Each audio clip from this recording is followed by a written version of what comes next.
എൻ്റെ എല്ലാ മോർണിംഗ്സും തുടങ്ങുന്നത് ഈ ഒരു സൗണ്ട് കേട്ടിട്ടായിരിക്കും. അപ്പോൾ hello guys, welcome back to my YouTube channel. So ഇന്ന് ഞാൻ എൻ്റെ ഒരു സാറ്റർഡേ വ്ളോഗാണ് കാണിക്കാൻ പോകുന്നത്. പ്രത്യേകിച്ച് ഒന്നുമില്ല, ജസ്റ്റ് ഒരു റാൻഡം സാറ്റർഡേ എല്ലാവരും ചെയ്യുന്ന പോലെ അത്ര തന്നെ. അപ്പോൾ രാവിലെ എണീച്ചു ഒരു 10, 11, 12 മണിക്ക് എണീച്ചു എന്ന് വേണമെങ്കിൽ പറയാം. അങ്ങനെ ഞാൻ അടുക്കളയിൽ ചെന്ന് നോക്കുമ്പോഴാണ് ഇമ്മ പൊതിച്ചോറിന് വേണ്ടിയിട്ടുള്ള കാര്യങ്ങളൊക്കെ ഇങ്ങനെ റെഡിയാക്കിയായിരുന്നു. ഞാൻ ഇന്നലെ പറഞ്ഞിട്ടുണ്ടായിരുന്നു എനിക്ക് പൊതിച്ചോറ് എന്നാൽ ഭയങ്കര ആഗ്രഹം എന്ന്. അങ്ങനെ അതുണ്ടാക്കുന്ന തിരക്കിലായിരുന്നു ഉമ്മ. അങ്ങനെ ഞാൻ ബ്രേക്ക്ഫാസ്റ്റ് കഴിക്കാൻ വേണ്ടി, ബ്രേക്ക്ഫാസ്റ്റ് അല്ല ഒരു ബ്രഞ്ച് കഴിക്കാൻ വേണ്ടിയിട്ട് നോക്കുമ്പോൾ പത്തിരി ഉണ്ടായിരുന്നു. ഞാനതങ്ങനെ ജസ്റ്റ് ഒന്ന് ചുട്ട് എടുത്തു.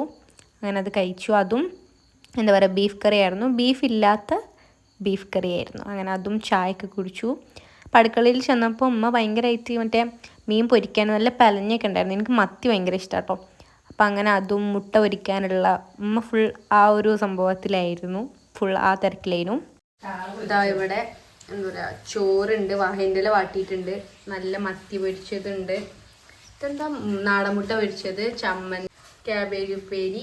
ഈ ചട്ടി നോക്കിയിട്ട് നമ്മുടെ പണ്ടത്തെ ചട്ടിയാണ്, ഇമോഷണലി കണക്റ്റഡ് ആണ് നമ്മുടെ ചട്ടി. അച്ചാറ് ഇന്നലെ എന്തോ യൂട്യൂബിൽ കണ്ടിട്ട് സത്യം പറഞ്ഞാൽ എനിക്ക് പൂതിയായതാട്ടോ. അപ്പം എനിക്കിതിങ്ങനെ കഴിക്കാൻ പൂതിയായി. അപ്പോൾ പ്രത്യേകിച്ചൊന്നും ഉണ്ടായിരുന്നില്ല വീട്ടിൽ. അപ്പോൾ ഉള്ളത് വെച്ചിട്ട് ജസ്റ്റ് ഇങ്ങനെ ഒരു എന്താ പറയുക സംഭവം ഉണ്ടാക്കി. എനിക്കും ഉമ്മാക്കും ഉണ്ടാക്കി വെച്ചിട്ടുണ്ടായിരുന്നു. ഇത് ഉമ്മൻ്റെ പൊതി, തിൻ്റെ പൊതി. ഉമ്മച്ചിൻ്റെ കണ്ട് കോപ്പി അടിച്ചതല്ല മാ പൊയ്ച്ചോറ്. അത് ഉണ്ടാക്കി കഴിഞ്ഞതിനൊക്കെ ശേഷം എന്താ വീട്ടിൽ തുടക്കാനുണ്ടായിരുന്നു. ഞാൻ വീട്ടിലാകെ എടുക്കുന്ന പണിയാണിത്. അങ്ങനെ പിന്നെ വെറുതെ ഇരുന്നു. എന്താ പറയുക, കുളിക്കാൻ ഇവിടെ വെള്ളം ഉണ്ടായിരുന്നില്ല മോട്ടറിൽ. അങ്ങനെ അതിനുശേഷം ഇതാ ഫുഡ് കഴിച്ചു. എന്താ പറയുക, നല്ല ടേസ്റ്റ് ഉണ്ടായിരുന്നു. ആ ഒരു മണവും കാര്യങ്ങളൊക്കെ വന്നപ്പോൾ അയ്യോ നമുക്കിങ്ങനെ അടിപൊളിയായിരുന്നു, നല്ല ടേസ്റ്റ്. ആ ചമ്മന്തിയും എനിക്ക് പറയാൻ വാക്കുകളില്ല, അത്രയും അടിപൊളിയായിരുന്നു.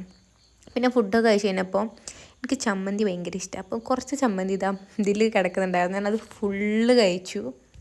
ഇപ്പോൾ വൈകുന്നേരം എന്താ പറയുക ചായയും പഴംപൊരിയൊക്കെ കഴിച്ചു. അപ്പോൾ ഞാൻ ഇതന്നെയൊന്നും കഴിച്ചിട്ടുണ്ടായിരുന്നു രാത്രിയും. അപ്പം പലഞ്ഞ് എന്താ വെച്ച് കഴിഞ്ഞാൽ ലാസ്റ്റിക്ക് എടുത്തു വെക്കും, കാരണം എനിക്ക് ഭയങ്കര ഇഷ്ടമാണ് ആ സാധനം.